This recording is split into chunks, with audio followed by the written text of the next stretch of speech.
What does Les Brown do when he's faced with all the symptoms that he has possibly failed in this situation? Well, one of the things that I have learned how to do is to detach myself, not to buy into it, that it's a part of it, that disappointments, setbacks, I have learned truly not to judge according to appearances. I see them as little projects to be worked out. That's challenging my wits, saying, hey, how much do you really want it? How creative are you? How resourceful are you? How unstoppable are you? How determined are you? How bad do you want it? How hungry are you?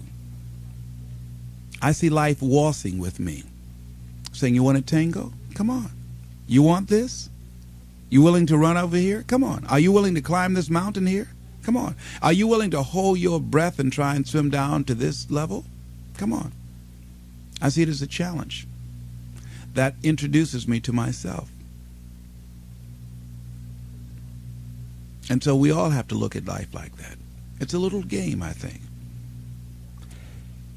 Les, what about something that I think we've all seen in our life and had to deal with either personally or with a relative? What about disease? What about sickness that attacks a home?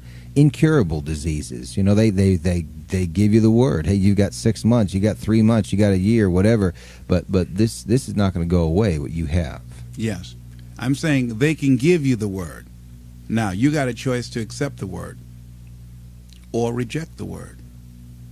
See, there are diseases that people say are incurable, and they say they're incurable because records show or statistics indicate there's only 95%, rather there is a 95% of the people that get this disease die.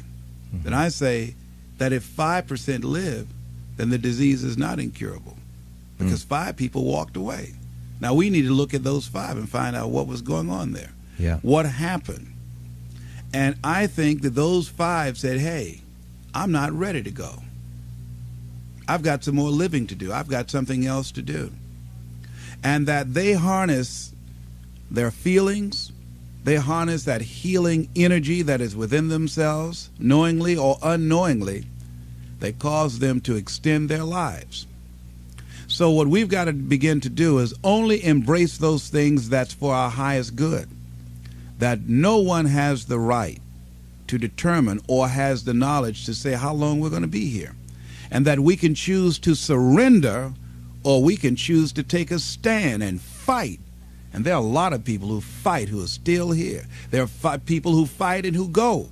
Mm-hmm. But at least they go out fighting. They didn't just surrender. They didn't just throw in the towel on themselves. And I'm saying that there is something in us. There's a power and an energy that's in us that we owe it to ourselves to take on anything, dis-ease in the body, poverty, opposition, whatever is between that and which we desire and we feel that will give us a full and rich life. We should fight for it.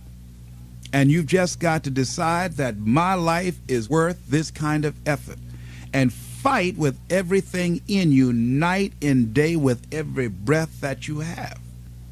Most people don't have that kind of fighting spirit. Most people expend more energy watching a football game or a basketball game or some type of sporting event than they will give to their dream. They'll spend more time talking about what happened on television in some soap opera or some spectacular entertainment event, stress-relieving activity, than focusing on the possibilities for their own lives. They don't get that excited about themselves and their own potential for greatness. And I'm saying that we need to begin to start focusing in on ourselves and using our energies to move us from where we are in the direction of where we want to go. Overcoming the automatic mind. The automatic mind. Yes. That's a good The phrase. things that our experiences, our past results have told us. Mm-hmm. Our current reality. Beginning to know that this is not it.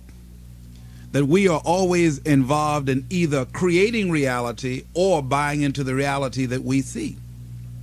So we begin to learn how not to judge according to appearances as we begin to, with everything in us, tenaciously to pull down the strongholds on our minds and do maintenance work to make sure that those negative thoughts and that automatic mind doesn't creep in on us again, so we're worrying about or beginning to only focus on and see the obstacles and the limitations as opposed to the solutions or the possibilities.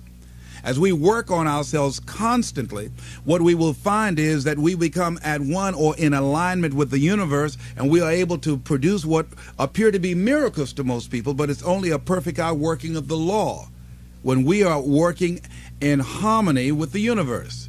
And so the key to it is beginning to continue to have a vision of what you want to create, of constantly working with your feelings and your energy, keeping it positive, and engaging in actions and having things where the pictures, scriptures, music, friends, relationships, goals that challenge you and feed into you and create this new reality for yourself. Because as you continue to hold that in focus, as you continue to charge that with words and sell yourself on your having it, acting as if it already is, when you finally get that feeling, hit that level of consciousness, it will manifest.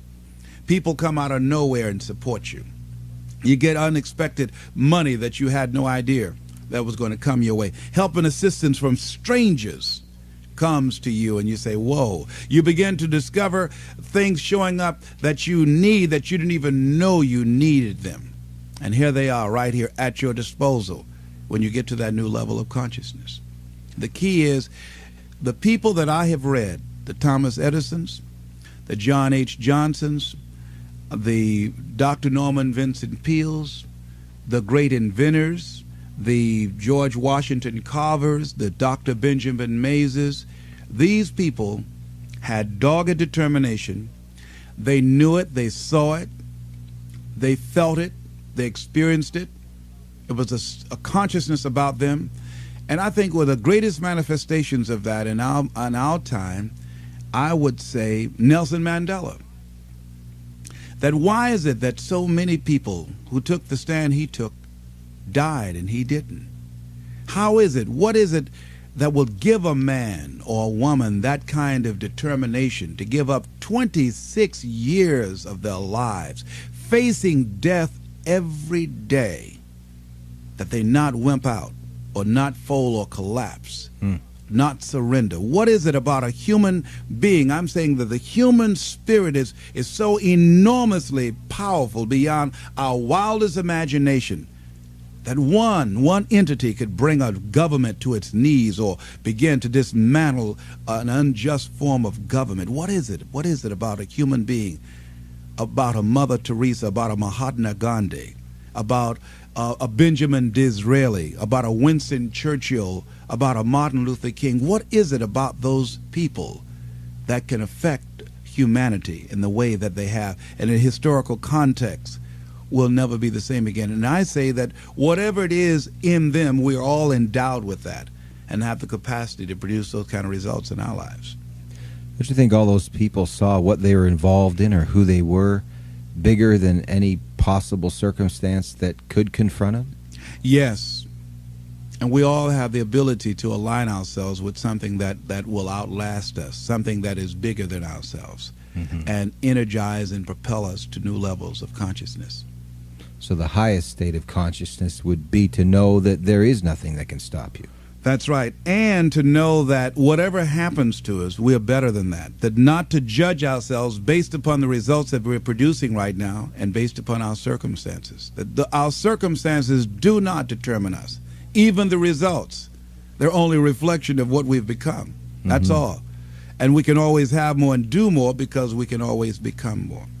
So once again, going back to the drawing board, working on ourselves. Not even looking at the problem, not even focusing on the circumstances, but just working within, knowing that as I go within, as I read, as I meditate, as I begin to contemplate and become at one with this force that is within me, that this too shall pass away. It has not come to stay. Thank God it doesn't come to stay. That's right. The man said, thank God trouble don't last always, but he said, but it lasts long enough. Lasts long enough, plenty long enough.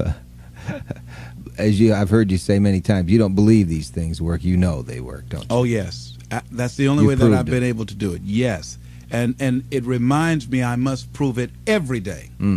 But if you can begin not to focus on and accept your current reality as what's it for you, beginning to know that you are involved in creating reality, and that breakthrough, the level of energy, the kind of thinking, the kind of person you must be in order to produce those results, that you're getting out of step with the common thinking of all mankind, that you're marching to the beat of a different drummer, and that can be lonely, and that can feel awkward and strange and weird, and it's okay.